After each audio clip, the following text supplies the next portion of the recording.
Welcome home, family and fellow citizens of the African Order. I'm here with another video, and the topic of this discussion is iconic civil rights leaders. Has one truly existed? When I hear people use the word iconic, it takes me back to certain periods of my life, things that I've seen, heard, experienced that stand out. Like the first time I walked into a Toys R Us as a child. I believe every kid was like, wow, couldn't believe it. You know, when you see the Grand Canyon and you understand how long it took for it to be created, that put things in perspective. Iconic moments in sports is when you snatch victory out the jaws of defeat. I think of the touchdown pass Terry Bradshaw threw to Lance Swann. To this day, that's the most beautiful catch I've ever seen in Super Bowl history. Or the majestic cutback run by Marcus Allen in another Super Bowl. When the moments are on the line, when you're doubting yourself and somebody step up and do something miraculous that changes the momentum of the team, changes the mentality, and makes you believe anything is possible, that we can do this. Even in movies, when Rocky Balboa hit Ivan Drago and cut him over his eye, I hear the manager shouting out, "You cut him! He's cut! He's cut!" Rocky go back to the corner. He's telling Rocky, "You see, he's not a machine. He's a man. You can beat him." Those are iconic moments. Can any of these be attached to any civil rights leader? Let me prefix what I'm about to say by saying this first. I don't mean to disparage or disregard anybody's contribution to the civil rights movement. They do what they feel is best and right for their people. I don't mean no disrespect to them, but my mission and what I feel is right for my people, I cannot do my job. I cannot fulfill my mission while being worried about hurting somebody else's feelings. So if what I say may be offensive to some, it is not done purposely. I'm trying to liberate my people. I can't worry about your feelings. Recently, a so-called civil rights icon, John Lewis, passed away. He was famous for marching across the bridge with Martin Luther King over 50 years ago. The bridge they marched across was dedicated to a Klansman, a Grand Wizard. Now, I don't know if they knew that when they was crossing that bridge, or maybe that was the reason why they selected that particular bridge. But I do know the people who dedicated that bridge, who fought for it, knew that. And that may be another reason why they attacked him so viciously. That moment spurred John Lewis into a political career. He became famous after that. People started listening to him. And next thing you know, in 1987, he goes to Congress. His mantra was voting rights. That's what his mission was. Even though this country is honoring and memorializing Klansmen through bridges, statues, military bases, his claim to fame was voting rights. And I can see if his plan was to change the mentality of blacks and show that, look, now that I'm in office, start voting to get more of our people in office so that we can start to shift this country into a direction more favorable. Because keep in mind, people, our way of life was taken from us. And the way of life we was placed in now leave us last in every statistical category that monitors and determines our way of life. We're last.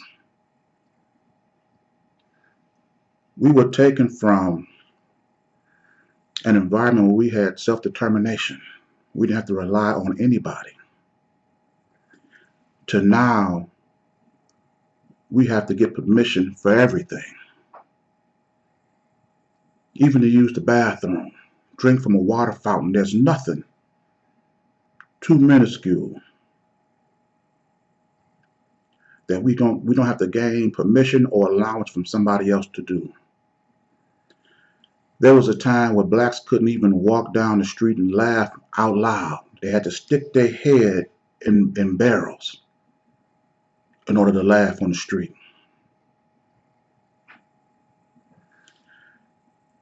That's like you having a 25-year-old child at home and he do something that you don't like and you place him over your knee and spank him like he's a 2-year-old.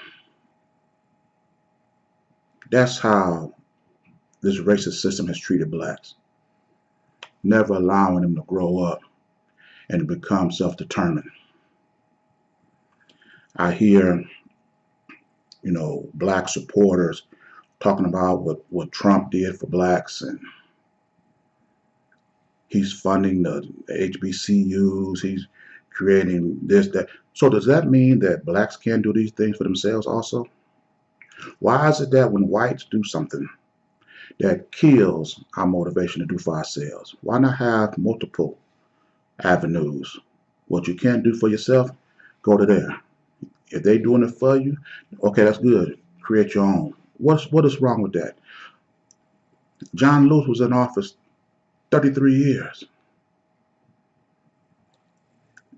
Is this anything that's iconic? When you start to change, when you look at the numbers and start to see blacks doing things that they hadn't been doing before you got in office, now that could be an iconic moment. But his idea, his version of success was because he came from the cotton fields of Alabama. Now look at him. He's in Congress.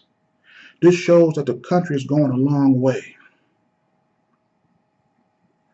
While there isn't a black parent out here that hasn't had to talk with their son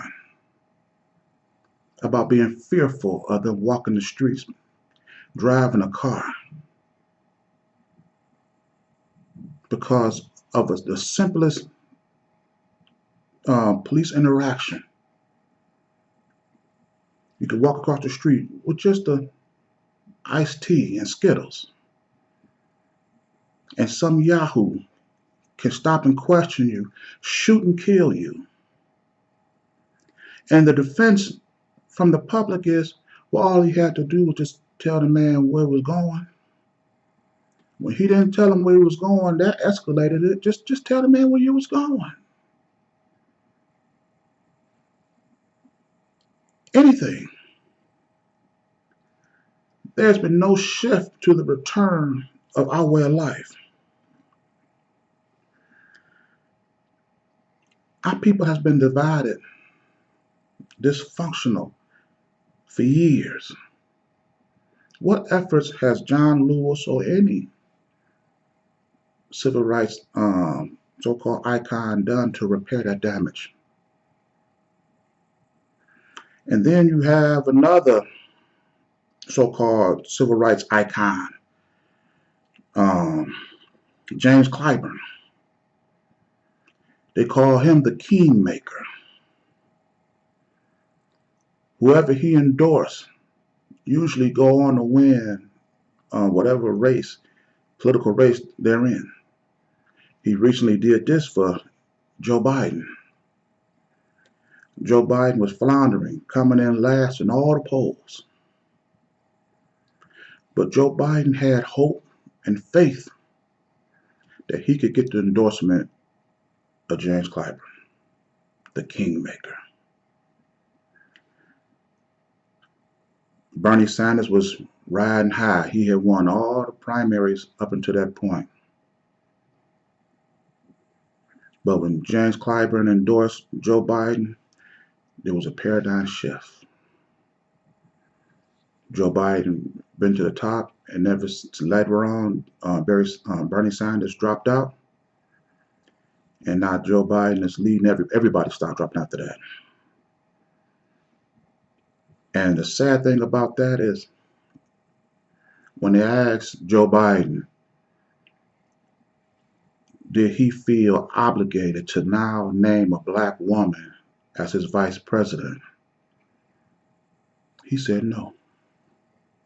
I don't feel obligated to do anything. This is not iconic. Iconic is when I endorse you, you owe me. How dare you take my endorsement and then turn around on public TV and tell the world that you owe me nothing. You wouldn't have sat down with any other leader and got their endorsement without owing them something. James Clyburn should have removed his endorsement right there on the spot. If it ain't clear now, it'll be clear from this point on. You come to me for my endorsement, you owe me. But see, as a broken people, we use our power, our influence, our position to actually uplift our oppressor. James Clyburn is the kingmaker. You're making kings out of our oppressors. But you're taking our gods and leaving them as servants. How do you be described as an iconic leader when you can't do for your own people what you can do for your own enemy?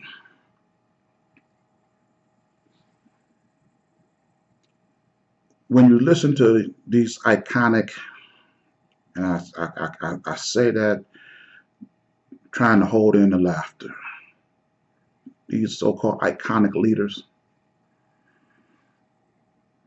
John Lewis is, look where I'm at. I'm in Washington now. The country's going far. We progress. You trying to motivate your people to just gain a position in the same government that took their own way of life, that enslaved your people, and now that you're comfortable in their arms, snuggling against their bosom, now you feel your race is over because of you? I'm not that presumptuous. I'm not going to work in a factory or get a political position, which I have no political ambition, first of all, and say, you see how far I've gone? You see the life I live? Abandon all your hopes of doing it for yourself. The white man going to do it for you. You see how ridiculous that sounds? Then you have James Clyburn. This iconic leader. He don't want to see the statues of these Klansmen tore down. That's been honored. They've been honored and inspiring all those who knew who they were. Because you don't know who they are. That's one thing. But the whites that walk past it and see it every day, The mothers and the fathers, they point to them and they teach their children who they are. And when your child see somebody that look like them memorialized by a statue, by a base, a battleship, that inspire them to be like them. And this fool, he don't want the statues destroyed. They should take the statues down peacefully and respectfully and place them somewhere where they can be studied so people can know who they are. They already know who they are. And they're influencing others to be like them. But you're a black man in a powerful position. These devils have enslaved your people in the most vicious way imaginable. And you don't want to do to a statue what they did to flesh and blood. They didn't enslave our people peacefully. They didn't enslave our people calmly and nicely. They didn't experiment on our people in that manner. But because they pulling down statues, breaking them, tossing them in the rivers and stuff, that offends you. You want them taken down peacefully. That's cruel what they do in the stone. Look what they did to flesh. Look what they're doing to flesh. These devils never stop. And you sitting up here whining, feeling sympathy for lifeless stone and pulling down colored paper, colored flags. That's inspiring these fools to be just like the people who wield them. All while they continue to kill your people. And you supposed to be an iconic civil rights leader? You're an iconic fool.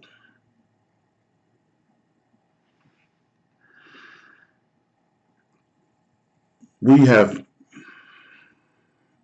got to be careful of the dangers of having so-called civil rights leaders like this that we look up to. As I said before, our way of life was taken from us,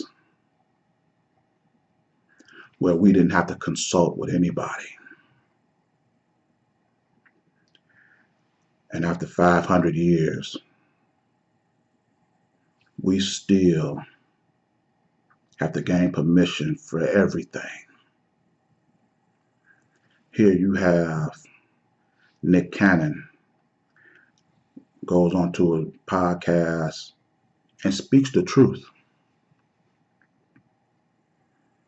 Well, almost spoke the truth. He said whites were like beasts or whatever. Actually, they are beasts. They're the worst kind of beasts. They're devils.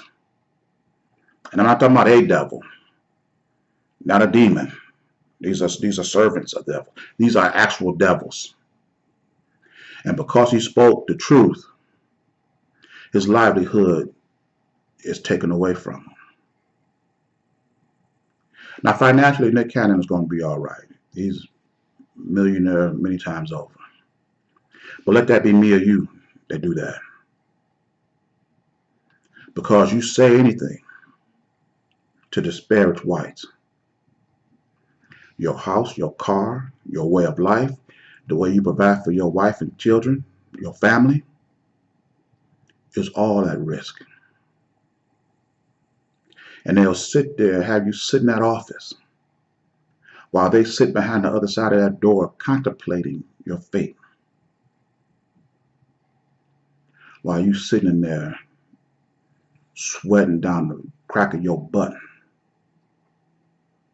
hoping that they be lenient You don't have no other revenue, no other source to protect your way of life because you stopped and let Whitey do it for you. Now you felt you don't have to do it for yourself. How you going to go back home and tell your wife and children that they're soon going to have to leave their home? Go back to mama or daddy. All because we as a people let Whitey do for us what we can do for ourselves.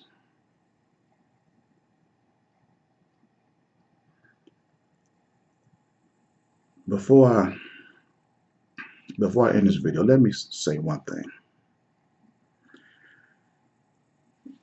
You can be handicapped by a tragic event, or you could be handicapped by the limitations placed on you by others.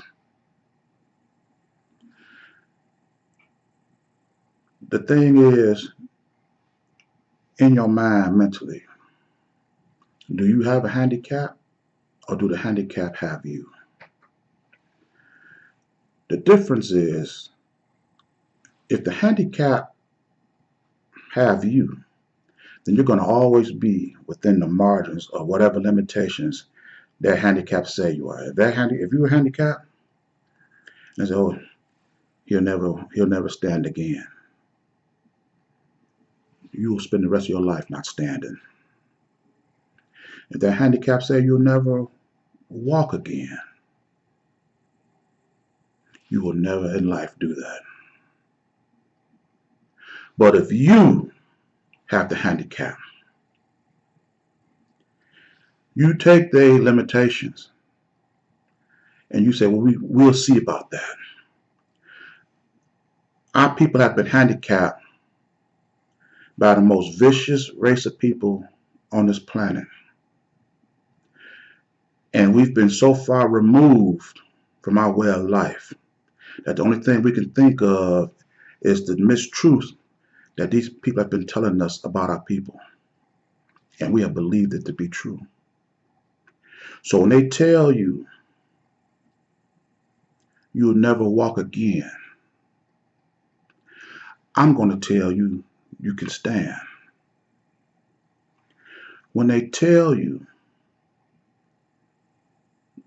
you'll never run again, I'm going to tell you you can fly. Because see, the difference between a handicap having you and you having a handicap is the person that's within you or the person that's inspiring you.